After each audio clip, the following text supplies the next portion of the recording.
नमस्कार, आप सभी का स्वागत डीडी न्यूज़ पर। आप देख रहे हैं सांकेतिक भाषा का हमारा विशेष बुलेटिन। आपके साथ मैं हूं मुकुल शर्मा, मेरे साथ मौजूद हैं मेरे सहयोगी शरद मुदगुल। तमाम खबरों से आपको हम रूबरू कराएंगे, लेकिन सबसे पहले नज़र डाल लेते हैं हेडलाइंस पर। प्रधानमंत्री नरेंद्र मोदी ने चोल साम्राज्य को बताया भारत का स्वर्णिम युग। कहा, चोल साम्राज्य ने भारत को लोकतंत्र की जननी कहने की परंपरा को बढ़ाया आगे।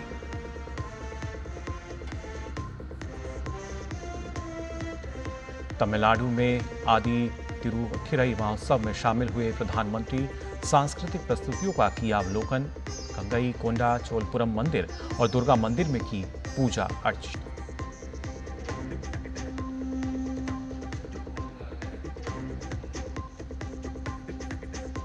प्रधानमंत्री नरेंद्र मोदी ने मन की बात में 21वीं सदी को बताया भारत के लिए विज्ञान की सदी।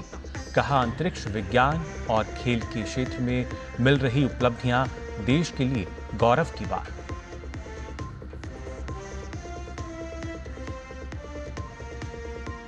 पीएम मोदी ने मन की बात में देशवासियों से अपने इतिहास को जानने और गौरव महसूस करने का किया आह्वान। देश की धरोहरों को मिली वैश्विक पहचान पर जताई प्रसन्नता।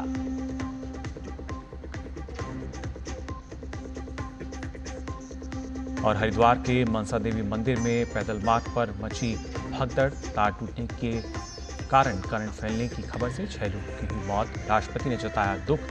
सीएम धामी ने की मुआवजे की घोषणा।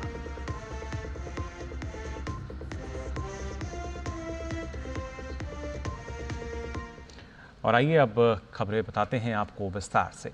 प्रधानमंत्री नरेंद्र मोदी ने तमिलनाडु स्थित गंगई कोंडा चोलपुरम मंदिर में आदि तिरुवथिरई महोत्सव में हिस्सा लिया। ये महोत्सव महान चोल सम्राट राजेंद्र चोल प्रथम के जन्मोत्सव के साथ उनके सफल दक्षिण एशिया सैन्य अभियान के 1000 साल पूरा होने को भी समर्पित है।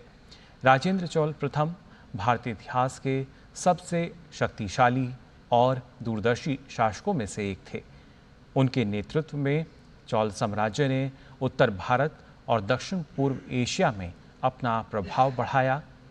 इस महोत्सव से ऐतिहासिक गंगई कोंडा चोलपुरम मंदिर का निर्माण शुरू होने का स्मरण भी जुड़ा है। प्रधानमंत्री ने इस अवसर पर एक स्मारक सिक्का भी जारी किया। प्रधानमंत्री नरेंद्र मोदी ने मां कावेरी की धरती पर मां गंगा का उत्सव मनाए जाने पर खुशी व्यक्त की। उन्होंने कहा कि काशी का सांसद होने के नाते उनका मां गंगा के साथ एक आत्मिक जुड़ाव है। यह मंदिर आज भी विश्व का एक आर्किटेक्चरल वंडर है। ये भी चोला साम्राज्य की ही देन है कि मां कावेरी की इस धरती पर मां गंगा का उत्सव मनाया जा रहा है। मुझे बहुत खुशी है कि आज उस ऐतिहासिक प्रसंग की स्मृति में एक बार फिर गंगा जल को काशी से यहां लाया गया है। अभी यहां मैं जब पूजा पाठ करने के लिए गया था, विधि पूर्वक अनुष्ठान संपन्न किया गया है। गंगा जल से अभिषेक किया गया है और मैं तो काशी का जनप्रतिनिधि हूं और मेरा मां गंगा से एक आत्मीय जुड़ाव है। चोला राजाओं के ये कार्य, उनसे जुड़े ये आयोजन, ये एक भारत श्रेष्ठ भारत के महायज्ञ को नई ऊर्जा, नई शक्ति और नई गति देते हैं। इस दौरान प्रधानमंत्री नरेंद्र मोदी ने कहा कि चोल राजाओं ने अपना राजनयिक और व्यापारिक विस्तार श्रीलंका, मालदीव और दक्षिण पूर्व एशिया तक किया था। प्रधानमंत्री ने चोल साम्राज्य के इतिहास और विरासत को भारत की वास्तविक क्षमता बताया। चोला राजाओं ने अपने राजनयिक और व्यापारिक संबंधों का विस्तार श्रीलंका, मालदीव और दक्षिण पूर्व एशिया तक किया था। ये भी एक संयोग है कि मैं कल ही मालदीव से लौटा हूं और आज तमिलनाडु में इस कार्यक्रम का हिस्सा बना हूं। हमारे शास्त्र कहते हैं, शिव के साधक भी शिव में ही समाहित होकर उनकी ही तरह अविनाशी हो जाते हैं।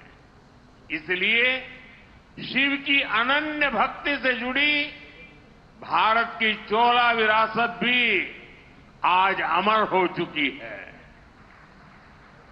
राजराजा चोला, राजेंद्र चोला, ये नाम भारत की पहचान और गौरव के पर्याय है। चोला साम्राज्य का इतिहास और विरासत ये भारत के वास्तविक सामर्थ्य का, ट्रू पोटेंशियल का उद्घोष है। ये भारत के उस सपने की प्रेरणा है जिसे लेकर आज हम विकसित भारत के लक्ष्य की ओर आगे बढ़ रहे हैं। प्रधानमंत्री नरेंद्र मोदी ने मन की बात में किलों के महत्व का वर्णन करते हुए यूनेस्को द्वारा 12 मराठा किलों को वर्ल्ड हेरिटेज साइट्स के रूप में मान्यता देने पर प्रसन्नता व्यक्त की। उन्होंने देश की आज़ादी और देश के लिए मर मिटने वाले वीरों को भी याद किया। किले हमारे प्राचीन और गौरवशाली इतिहास का जीवंत प्रमाण हैं। हर किले से इतिहास का एक एक पन्ना जुड़ा है। पीएम ने यूनेस्को द्वारा 12 मराठा किलों को वर्ल्ड हेरिटेज साइट्स के रूप में मान्यता देने पर प्रसन्नता व्यक्त की। यूनेस्को ने 12 मराठा किलों को वर्ल्ड हेरिटेज साइट्स के रूप में मान्यता दी है। 11 किले महाराष्ट्र में, 1 किला तमिलनाडु में। हर किले से इतिहास का एक एक पन्ना जुड़ा है। हर पत्थर एक ऐतिहासिक घटना का गवाह है। किला ऐसा जिसे दुश्मन भेद न सके। ये किले सिर्फ ईंट पत्थर नहीं है, ये हमारी संस्कृति के प्रतीक है। संस्कार और स्वाभिमान आज भी इन किलों की ऊंची ऊंची दीवारों से जागते हैं। मैं सभी देशवासियों से आग्रह करता हूं, इन किलों की यात्रा करें, अपने इतिहास को जानें, गौरव महसूस करें। प्रधानमंत्री मोदी ने इस अवसर पर देश की आज़ादी और देश के लिए मर मिटने वाले वीरों को याद किया। उन्होंने कहा कि ऐसे लाखों वीर शहीदों के बलिदान के कारण ही आज हम आज़ाद हैं। अनगिनत बलिदानों के बाद, सदियों की तपस्या के बाद हमें आज़ादी मिली थी। देश के दीवानों ने अपने रक्त से आज़ादी के आंदोलन को सींचा था। हम अपने स्वतंत्रता सेनानियों को याद करते हैं, उनसे प्रेरणा पाते हैं, लेकिन साथियों, हमारी आज़ादी के साथ देश के बंटवारे की टीस भी जुड़ी हुई है। इसलिए हम 14 अगस्त को विभाजन विभीषिका स्मृति दिवस के रूप में मनाते हैं। आज़ादी सिर्फ एक तारीख नहीं है, ये हर उस दिल की धड़कन है जिसने कभी भारत का सपना देखा। प्रधानमंत्री मोदी ने उन बलिदानों को याद रखने की बात की जिनकी वजह से देश को आज़ादी मिली, क्योंकि आज़ादी सिर्फ एक उपहार नहीं बल्कि एक जिम्मेदारी है। Bureau report, DD news. साथ ही प्रधानमंत्री नरेंद्र मोदी के मन की बात कार्यक्रम को दिल्ली में भी आपको बता दें, जनता ने बहुत उत्साह के साथ सुना। क्या है दिल्ली में लोगों की प्रतिक्रिया, इस पर खास बातचीत की हमारे विशेष संवाददाता गिरीश निशाना ने। दिल्ली में भी प्रधानमंत्री की मन की बात कार्यक्रम को बहुत उत्साह के साथ सुना गया। कुछ लोग हमारे साथ हैं, बात करते हैं। प्रधानमंत्री मोदी जी के मन की बात में साफ सफाई का सबसे अच्छा मुद्दा लगा, क्योंकि हमारे यहाँ साफ सफाई रहेगी तो बीमारी कम रहेगी। स्पेस के अंदर जो हमारे अंतरिक्ष के यात्री गए थे सुशांत शुक्ला, और उनके बारे में बताया कि किस प्रकार इस उनकी यात्रा से बच्चों के अंदर रुचि पैदा हुई है, बच्चे विज्ञान के प्रति बच्चों का जो जिज्ञासा पैदा हुई है। प्रधानमंत्री जी नवाचार की, खेल की, विज्ञान की, सबकी बात युवाओं के बीच में करते हैं, सब लोगों के बीच में करते हैं। इसी तरह से खेल को बढ़ावा देने के लिए भी वो लगातार अपने विचार, अपना प्रयास वो करते रहते हैं। अभी भी बताया है कि हमारे वर्ल्ड का जो पुलिस गेम है उसमें अमेरिका में जो हुआ उसमें भारत की बड़ी अच्छी परफॉर्मेंस रही। 600 से अधिक लोगों ने वहाँ पर मेडल जीते हैं। यूनेस्को ने जो हमारे अभी 12 मराठा किले और 1 तमिलनाडु का किला लिया है, तो हम उसके लिए बड़ी सराहना करते हैं। यूनेस्को ने हमारा किलों को लेने का जो है, मैं ट्रैवलिंग जरूर करना चाहूँगा और अपने जो युवाओं में बताऊँगा कि अपनी संस्कृति क्या है, हमारी संस्कृति को अच्छे से आगे बढ़ाइए। सबसे ज़्यादा अच्छा ये लगा कि जितना हमें स्पोर्ट्स के लिए आज के जो युवा हैं वो कितने ज़्यादा स्पोर्ट्स में भाग लेते हैं, कितना हमें प्रेरित कर रहे हैं आप अपने मन की बात कह के। मेरे ख्याल से पहले प्रधानमंत्री हैं जो लोगों से ऐसी बातें करते हैं, बच्चों के भविष्य की, स्कूल की, पर्यावरण की, हमारे देश में क्या हो रहा है, जीव की, जंतु की जो संस्कृति उसको बनाए रखना चाहते हैं। ये लगातार चालू रहने चाहिए। आदरणीय प्रधानमंत्री मोदी जी ने बहुत अच्छा काम कर रहे हैं। तो काफ़ी उत्साहित हैं। उत्साहित इसलिए हैं क्योंकि प्रधानमंत्री नरेंद्र मोदी हर बार प्रेरणादायक बातें करते हैं। कैमरामैन प्रमोद देवी के साथ गिरीश निशाना, DD न्यूज, दिल्ली। भाजपा सांसद सुधांशु त्रिवेदी ने बिहार में SIR को लेकर विपक्ष के विरोध पर पलटवार किया है। उन्होंने कहा कि राहुल गांधी द्वारा चुनाव आयोग पर लगातार हमला दिखाता है कि आपातकाल के 50 साल बाद भी उनकी विचारधारा नहीं बदली है। सुधांशु त्रिवेदी ने कहा कि राहुल गांधी के लिए चुनाव की वैधता चुनाव में जीत और हार से तय होती है। लगातार ये बातें इलेक्शन कमीशन पे ये दर्शाता है कि 50 साल अभी इमरजेंसी के हुए माइंडसेट नहीं बदला है। 50 साल पहले इंदिरा गांधी जी कहती थी कि इलेक्शन की वैलिडिटी, इलेक्शन की मान्यता इस आधार पर तय होगी कि मैं चुनाव जीती या नहीं। आज 50 साल बाद राहुल गांधी यही कह रहे हैं कि मैं चुनाव जीता या नहीं इसके आधार के ऊपर तय होगा। और मैं राहुल गांधी से पूछना चाहता हूं, भाई आपके हिसाब से इलेक्शन कमीशन ने कश्मीर में बहुत अच्छा काम किया, पंजाब में बहुत अच्छा काम किया, हरियाणा में खराब कर दिया, फिर हिमाचल में अच्छा किया, फिर उत्तराखंड में खराब कर दिया, फिर यूपी बिहार में बड़ा खराब काम किया, बंगाल में अच्छा कर दिया। मुझे लगता है राहुल गांधी जी को, देश की जनता को वो समझने का प्रयास नहीं करना चाहिए। वो शब्द जो उनके लिए प्रयोग होता था वो प्रयोग होना बंद हो गया। प्रधानमंत्री नरेंद्र मोदी ने 6 जून 2025 को चिनाब और अंजीपुलों के साथ उधमपुर श्रीनगर बारामूला रेलवे लिंक परियोजना का उद्घाटन किया था।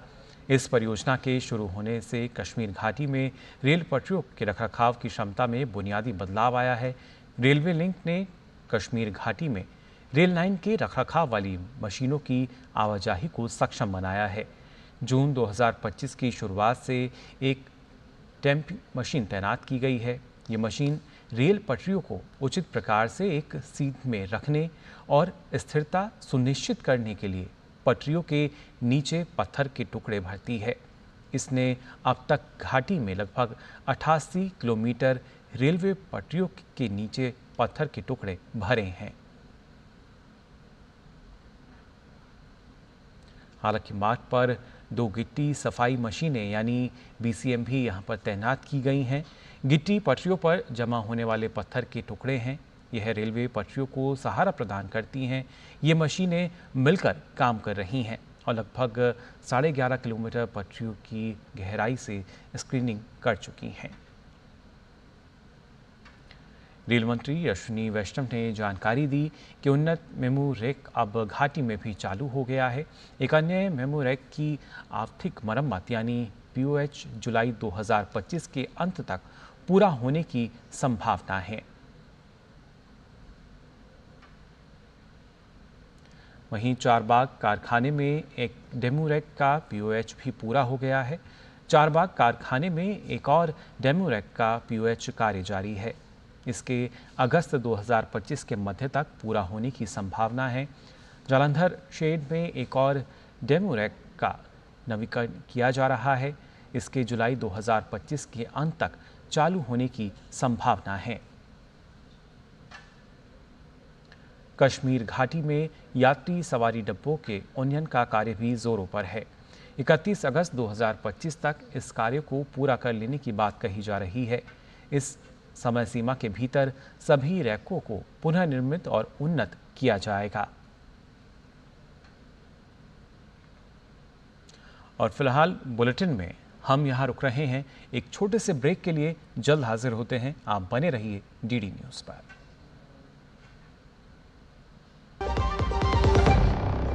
जब धरती चीर कर निकलता है लोहे का पत्थर और मिलता है मोंगिया के जोश से, फिर तपता है, पिघलता है और बनता है फौलाद। अब होता है सरिया सारी खूबियों के साथ। मोंगिया स्टील, मजबूत देश का मजबूत सरिया।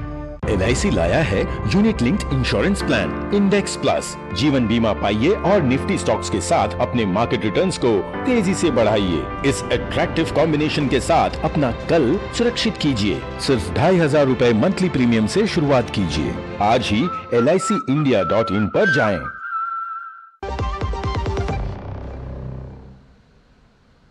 ब्रेक के बाद आप सभी का एक बार फिर स्वागत। सांकेतिक भाषा के हमारे इस विशेष बुलेटिन में खबरों में आगे बढ़ते हैं। मुंबई पहुंचे केंद्रीय मंत्री पीयूष गोयल ने कहा कि यूके भारत मुक्त व्यापार समझौता भारत की बढ़ती ताकत को दर्शाता है। पीयूष गोयल ने कहा कि दुनिया आज प्रधानमंत्री मोदी के नेतृत्व पर विश्वास करती है। उसी का नतीजा है कि विकसित देशों के साथ महत्वपूर्ण समझौते हो रहे हैं। This UK-India Comprehensive Economic and Trade Agreement is the result of the trust that Prime Minister Modi has earned across the world, because of which now we are negotiating and finalizing agreements with developed countries with whom we do not compete, but with whom we complement each other. It will open up a plethora of opportunities. It is the most comprehensive free trade agreement India has ever entered into. 30 chapters, including environment, gender, anti-corruption. It has so many positives and new things that today the world wants to do business with India, wants to do free trade agreements with India. संसद के monsoon सत्र के बीच Samajwadi party के सांसदों की दिल्ली के parliament street मस्जिद में बैठक का मुद्दा तूल पकड़ता जा रहा है। मौलाना शाहबुद्दीन रिजवी बरेलवी ने सपा मुखिया अखिलेश यादव की पत्नी डिंपल यादव के सर को ना ढकने को लेकर जमकर हमला बोला। इस पर भाजपा नेता अमित मालवीय ने अखिलेश यादव की चुप्पी को आड़े हाथ लिया।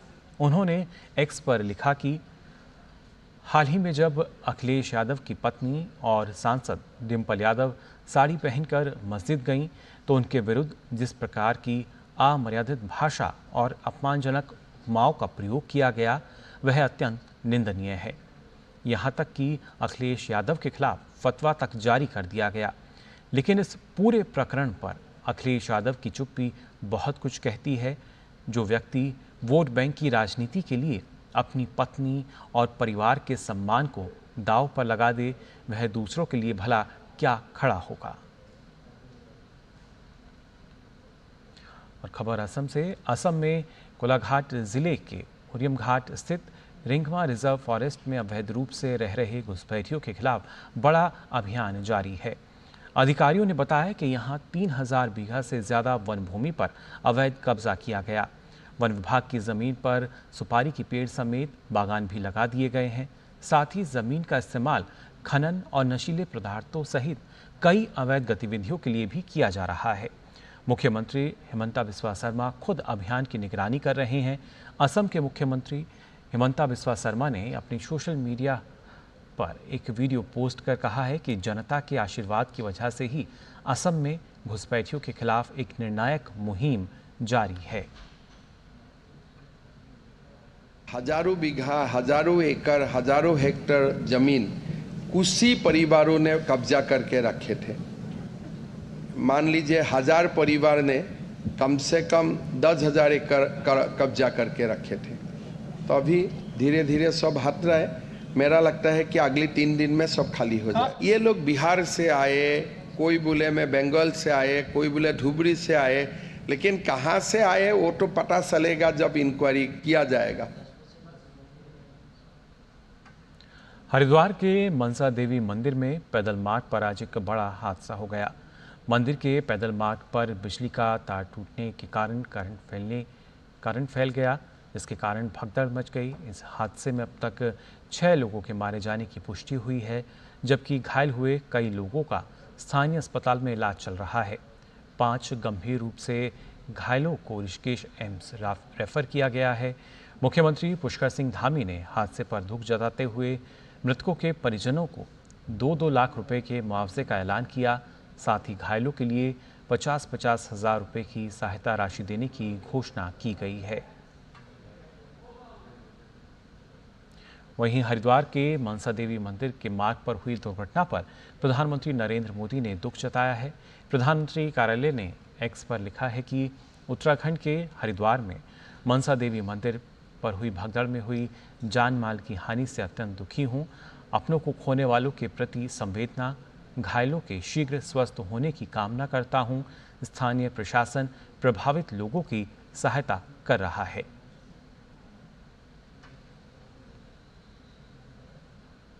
कर्नाटक में इस साल अच्छी मानसून बारिश हो रही है और बुआई का काम शुरू हो गया है, लेकिन किसानों को खाद नहीं मिल रही है।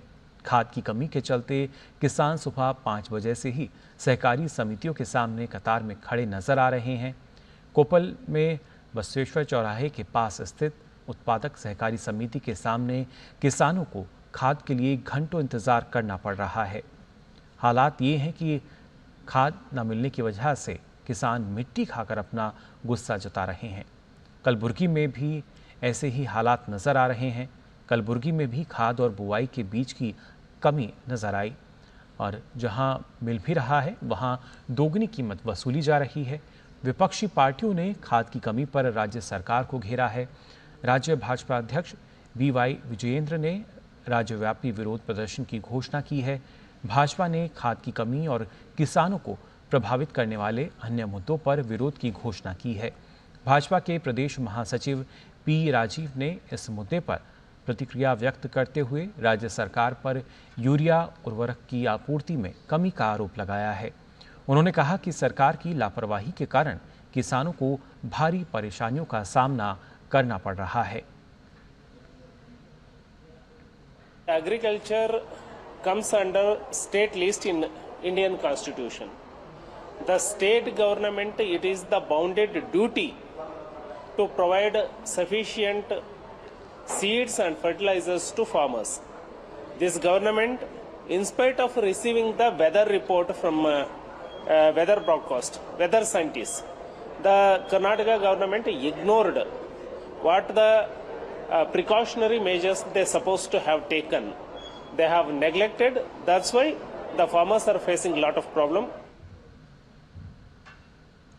गाजा पट्टी के तबाह क्षेत्र में सहायता सामग्री पहुंचाने की इजराइल की अनुमति के बाद मिस्र की ओर से ट्रक प्रवेश करने लगे हैं। ये ट्रक रफा बॉर्डर से गाजा में प्रवेश कर रहे हैं। मिस्र की सरकारी मीडिया ने बताया कि बॉर्डर एरिया से ट्रकों के कॉन्वॉय गुजरने लगे हैं। हालांकि पिछले साल इजराइल की सेना की ओर से फिलिस्तीन की ओर की क्रॉसिंग पर कब्जा करने से सीधे गाजा में प्रवेश नहीं कर सकता है। इसकी जगह ट्रकों को कुछ किलोमीटर का चक्कर लगाकर इजराइल के नियंत्रण वाले केरम शालोम क्रॉसिंग जाना पड़ता है, जहां दक्षिणी गाजा में प्रवेश से पहले ट्रकों की जांच की जाती है। फिलहाल के लिए सांकेतिक भाषा के इस विशेष बुलेटिन में बस इतना ही। मुझे और मेरे सहयोगी शरद मुदगल को दीजिए अनुमति। नमस्कार।